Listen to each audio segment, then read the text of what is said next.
Bo Henriksen has completely transformed Mainz in spectacular fashion. After being brought in last season to save the club from relegation, Henriksen has taken them from survival mode to thriving in the Bundesliga. This season the team is sitting in an impressive third place position, and they're pushing hard for a spot in the UEFA Champions League next year. Under Bo Henriksen's guidance, the team has been playing some incredible football, blending high-intensity pressing with fluid attacking play. So the manager typically sets up the side with a 3-4-2-1 structure, but this formation can somewhat change throughout the course of a game. His philosophy revolves around fluid, free-flowing football, where players are encouraged to think for themselves and react to the dynamic nature of the game. And this 3-4-2-1 structure gives the side flexibility when in possession, but when under sustained pressure from the opposition, they can adjust this formation into a 5-2-3, where the team will look to adopt a more structured and disciplined approach. In this defensive shape, Mainz can form a deep block, absorbing pressure effectively while still maintaining defensive stability during prolonged periods without the ball. And this balance between fluidity in attack and structure in defense has been key to the team's success this season under Henriksen.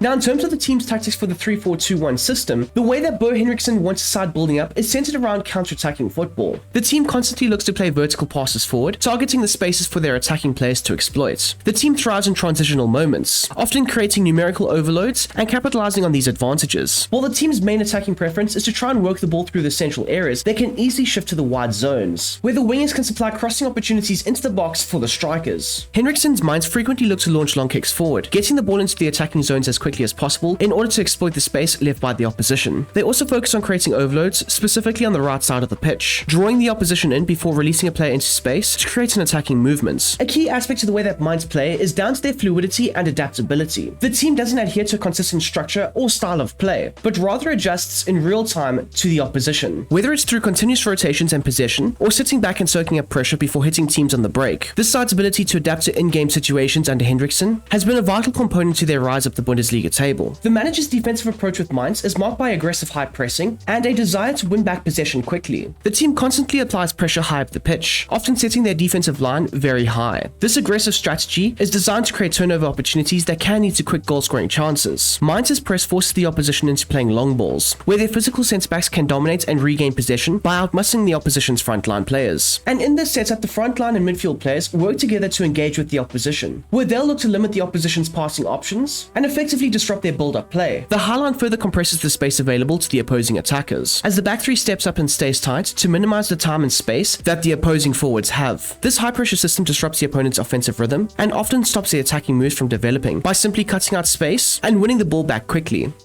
The individual player roles in Bo Henriksen's Mainz team are designed to foster fluidity and positional rotation. The team's keeper, Robin Zentner, will operate as a balanced goalkeeper. Zentner's primary responsibility is to remain composed in crucial moments, making critical saves to keep the team in the game during high-pressure situations. While his role involves playing long passes to initiate attacks quickly and bypass the opposing press, he will occasionally distribute shorter passes to the defenders, especially when the team is looking to build out from the back. The keeper will also be alert to off-the-ball threats, occasionally leaving his line to intercept passes and recover possession for Mainz. And this ensures that the team does maintain control during the defensive transitions. His versatility and quick decision making are essential to the team's fluidity, specifically in starting counter-attacks or recycling possession when needed. The team's back three, consisting of Kor, Jens, and Da Costa, will all be set up as ball-playing defenders, each with a specific role that contributes to the team's fluidity and balance. Kor and Jens will be primarily focused on defending, staying back to maintain the team's defensive shape while still contributing to ball progression through well-timed long passes. These two will act as the more solid anchors to the back line, tasked with winning physical duels, making interceptions, and ensuring defensive stability during transitions. Da Costa, on the other hand, will be given more freedom to roam forward, where he'll look to play a key role in Mainz's attacking phases, especially when it comes to creating overloads on the right side. He'll often look to push up the right side of the pitch in order to support the midfield and the attack. And even though Da Costa does consistently do this, Henriksen also encourages the other two centre-backs, when the opportunities arise, to move forward and add to the attacking outlets. In possession, these defenders are responsible for initiating attacks, whether it's through lofted balls over the top, long diagonal switch passes to open up play on the opposite flank, or deep passes from the goalkeeper to bypass the opposition's press. They also excel in playing line-breaking passes into the midfield, helping to maintain their attacking momentum. Defensively, the back three are excellent in transitions, swiftly adjusting to retain their structure, even when under pressure. Their ability to disrupt the opposition's play through tackles, interceptions, and physical duels, both aerially and on the ground, adds to the overall solidity to Mainz's defensive setup. The two wingers, being Buena and Cassie, will be deployed as balanced wide midfielders, who will provide versatility versatility both in attack and defense. They'll be positioned along the touchlines and tasked with stretching the play, offering the team width that essentially creates opportunities and space for the central players. In attack, both of these players excel in pushing forward to deliver crosses or cutback passes from the wide spaces, where they'll be aiming to create opportunities for the central attackers. Their overlapping runs and ability to reach the byline are crucial to generating opportunities, as well as both of these players can frequently make runs to the back post, adding an extra body into the attacking zone. Defensively, their responsibilities shift as they track back to defend their respective flanks, helping to nullify the wide threats from the opposition. The two wide midfielders will actively press high up the pitch, often adding to the team's aggressive pressing strategy to try and funnel players into the central areas, where Mainz can capitalize on the overloads and win back possession. Mvuena and Cassie's work rate and intelligence allows them to transition seamlessly between attack and defense, where they'll look to consistently add to the team's pressing game while also being an outlet in attack down the wings. In Henriksen's fluid system, these wide midfielders are integral to maintaining balance between attacking potency and defensive consistency. Into the central spaces, and Amiri and Sano will be deployed as deep-lying playmakers at the heart of Mainz's midfield, where they'll play pivotal roles in increasing the team's fluidity, specifically in the central spaces. Their ability to interchange positions with the two number 10s, or even push high up alongside them, adds a dynamic element to the team's system. And this interchangeability in attack allows the side to create numerous overloads, which can shift the team's overall attacking structure. By dropping deep to assist in the build-up play, both players provide an outlet for progressing the ball from the back, while also being able to cover any defenders who look to roam forward. When moving high up the pitch, they link up effectively with the advancing midfielders, creating additional passing lanes and opportunities in the final third. Amiri specifically thrives in these moments, using his vision and technical ability to combine with his teammates to create attacking chances. Both midfielders, however, are able to join the attacking phase, making late runs into the box or hovering around the edge of the area to contribute to any scoring opportunities. The two attacking midfielders, being Jae-Sung Lee and Paul Nobel, will be set up as roaming playmakers, giving them the freedom to move fluidly across the pitch and contribute in multiple phases of play. As already mentioned, this will allow them to drop deeper to assist in the interchanges between the central midfielders, or they will also be able to drift out wide to support the attack on the flanks. Their ability to seamlessly adapt their positions makes them invaluable to the system, as it creates space for others as well as overloads in certain areas. And this ensures that Mainz can stretch the opposition and exploit the gaps. Both players are exceptional at crashing the box and becoming key attacking options in the final third. With their intelligent movement, they provide another layer of threat in front of goal, often making late runs to catch defenders off guard. They also link up perfectly with surrounding players, helping to facilitate quick, fluid attacking moves. Lee and Nobel are also highly effective when it comes to taking their own chances, frequently contributing to goals. And then there's Jonathan Burkhardt, who will be set up as a complete advanced forward, leading the line with his dynamic movement and versatility in attack. The German striker does have the freedom to drift along the opposition's back line, where he'll look to pick out certain pockets of space and get involved in the attacking play. Burkhardt's hold-up play is exceptional, which allows him to maintain possession and link up with his teammates, creating opportunities through passing combinations. The attacker also has a dominant presence in the air, constantly winning his aerial duels against defenders and playing a key role in the attacking build-ups. The striker's off-the-ball movement makes him a constant threat, as he's able to ghost him behind the opposition's back lines and make well-timed runs to latch onto long ball passes from the deeper lying players. However, in the final third, Burkhardt is a classic fox in the box, known for his excellent positioning and clinical finishing, and this is where he'll be able to finish off chances created from the wide players or central midfielders. And just like with the two players behind him, Burkhardt's intelligence and instinct in front of goal have been pivotal to Mainz this season.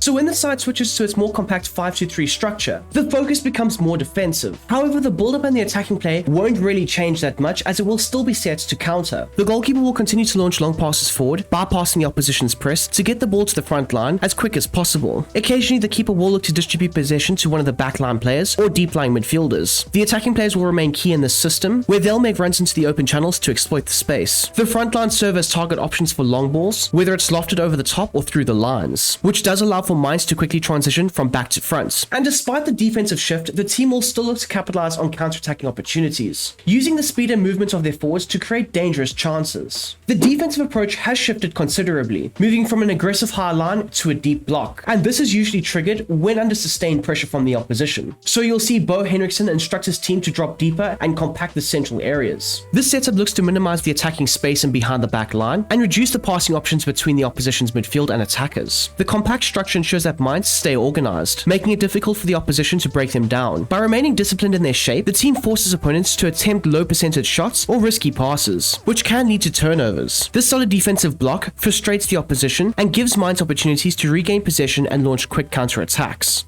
In the 5-2-3 system, there has been a notable shift to a more defensive approach for several key players' roles. This formation emphasizes compactness, especially when under sustained pressure from the opposition. And the backline now consists of 5 defenders, with the wide midfielders dropping back into the fullback roles. Mbuena and Cassie will be set up as balanced wingbacks, as this allows them to play a key role in the mentioned back 5, especially locking down the deepest spaces defensively. Their primary focus is to try and reinforce the defensive structure, ensuring that the wide areas are well covered and the backline remains compact and difficult to break down. However, despite all the off-the-ball work, both of these players are given the freedom to venture forward during the counter-attacks in order to try and provide an outlet from the wide spaces in the final third. On these occasions, they will push up the flanks, providing width and support, helping to stretch the opposition's defense, and potentially creating crossing or cutback opportunities. The 3 centre-backs will be set up as defensive defenders, with their roles entirely focused on maintaining Mainz's backline structure. Their primary responsibility will be to keep the defense tight and compact, ensuring that there are no gaps for the opposition to exploit. These 3 players of Core, Jens, and Da Costa will not roam forward nearly as much as what they did previously. Instead, they will focus on winning back possession, using their physicality and defensive acumen to break up opposing attacks. Once possession is regained, they'll quickly look to redistribute the ball to the midfielders to initiate the next phase of play. Despite their more defensive roles, they will still be tasked with delivering lofted passes and through balls to trigger quick transition attacks. However, the priority remains in preserving the team's shape, providing a strong and well-organized defensive line to limit the opposition chances. As for Amiri and Sano, their roles will shift to a more defensive focus, with both of the central midfielders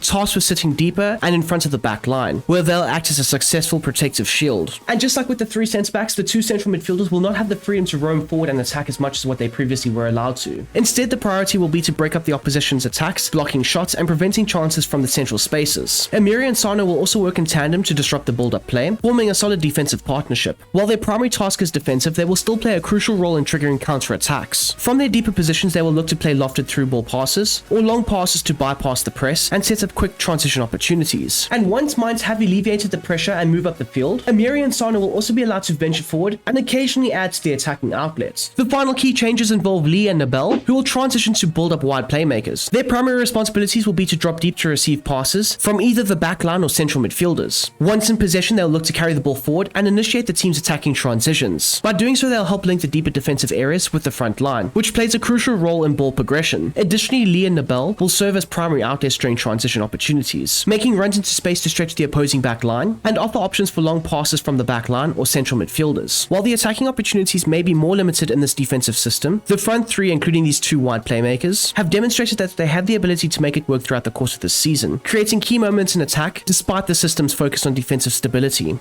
Onto the team's assignments, and the captain will be Jonathan Burkhardt, with Nadim Amiri taking over the armband when the striker's off the pitch. Amiri will also take the responsibilities for free kicks, utilizing his precision in dead ball situations. When it comes to penalties, either Burkhardt or Amiri will step up to deliver from the spot, depending on who's on the field at the time. For the corner kicks, Mbuena, Casey, and Amiri share the duties, each looking to create opportunities for the targets in the box. Burkhardt will be the primary target for these set pieces, with Lee making the near post run and Jens positioned at the back post.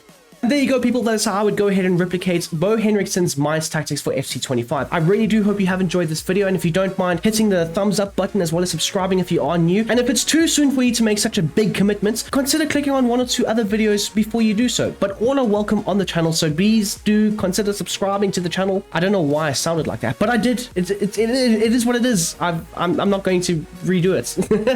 I do hope you guys have enjoyed this though. Before I end off the video, a lot of people always ask, when do I use this formation? When do I use that formation? So with the 3-4-2-1 and the 5-2-3, Mainz tend to use both throughout the course of a game. Whether they're on the front foot, they'll use the 3-4-2-1. If they're on the back foot and under pressure a lot, they will switch to that compact deep block where they'll look to counter a bit more. It's a very fluid approach. Of course, it's a very fluid structure that Bo Henriksen has implemented at Mainz that's led them to such a great success this season. But I would also suggest that against the better teams, maybe up against Bayern Munich, Borussia Dortmund, or Bayer Leverkusen, or one of those teams, you know what I'm saying here. Consider just changing to the 5-2-3 formation. It's more defensive, it's more compact, it's more robust defensively, and it can help you by not conceding open chances and gaps in your backline and all that good stuff. So yes, last thing before I go, consider joining the Brom Squad Gaming Discord server where we chat everything IRL football and football games included in all of that. Again, all are welcome, so consider it. The link for that will be down below in the description. Until the next time, until the next one, I hope you have a damn great day,